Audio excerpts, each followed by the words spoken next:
And what I'm observing is that there are groups that want to ensure that they control the outcome.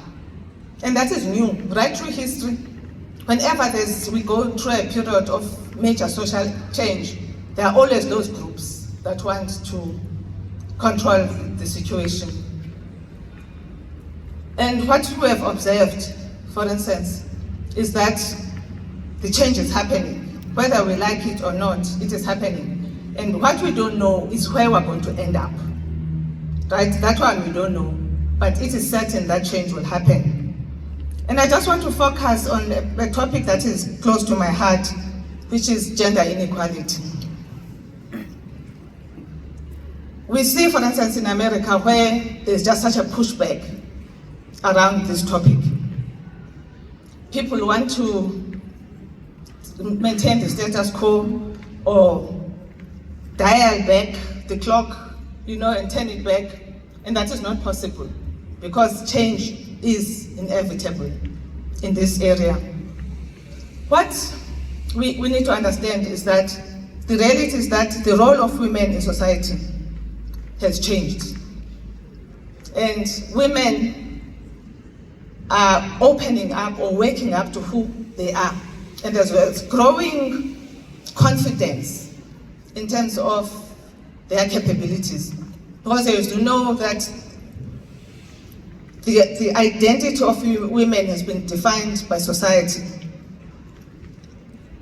So, women are starting to lead in various areas, and they're starting to occupy leadership positions, for instance.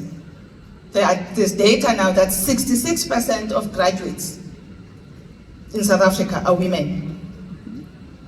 I read, and this is the trend all over the world. I read, for instance, that there's some data around the S&P 500 companies in the US that the demographics of white male is coming down. And for the first time, women and people of color are the majority on these boards. That is a change that we never anticipated.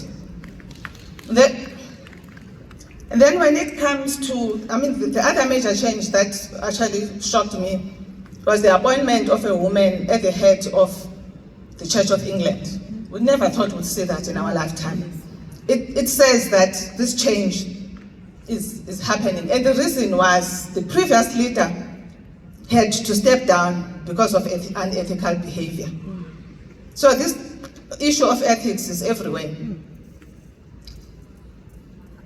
And the reason is that, the reality of the situation is that these patriarchal religious institutions are dying slowly, or they're in decline because of this change that is happening globally. The fear for me is that if men and women are not coming together to lead this social change, we're going to have unintended consequences that we're beginning to see even now. Women are making decisions that are right for them.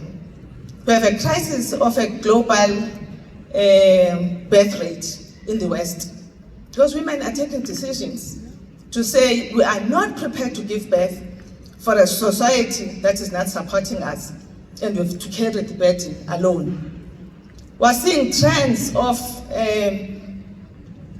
women deciding not to get married. Or even if they get married, they decide not to have children.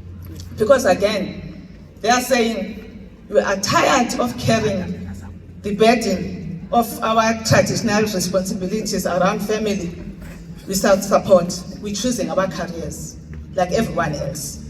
Because men are able to reach their highest levels because they have support. So we need support. High levels of divorce rate, because again, women are making choices that are right for them. So my hope is that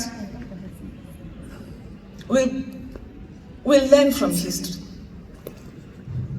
and we will come together and deal with this issue so that we avoid this pendulum effect, where we always move to the extremes before we find balance. There may have been time when the masculine male leadership was needed in the world, but right now we need balance. I mean, surely we can solve our problems without war.